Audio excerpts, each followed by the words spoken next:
Il ne faut pas oublier que la notion même de prolétaire, n'est-ce pas, lorsque le jeune Marx, le Marx des manuscrits de 1844, n'est-ce pas, encore hegelien de gauche, le jeune Marx, qui n'est pas encore tout à fait marxiste, parle du prolétariat. Qu'est-ce que c'est? Le prolétariat, c'est pas simplement la misère matérielle,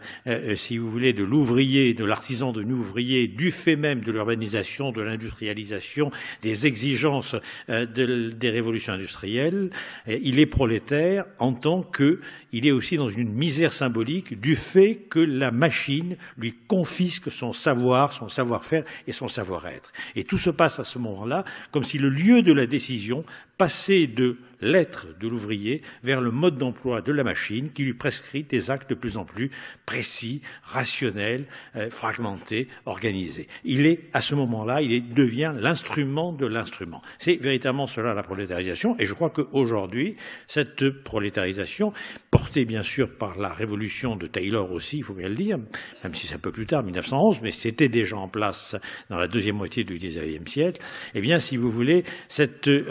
prolétarisation, elle affecte, à mon avis, les professions canaries que j'ai nommées tout à l'heure. C'est-à-dire que, si vous voulez, nos capacités d'œuvrer, c'est-à-dire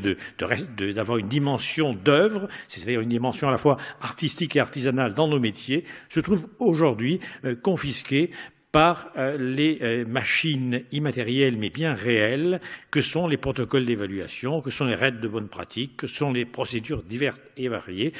portées en plus par une numérisation du monde, ce dont, d'une certaine manière, je vais parler.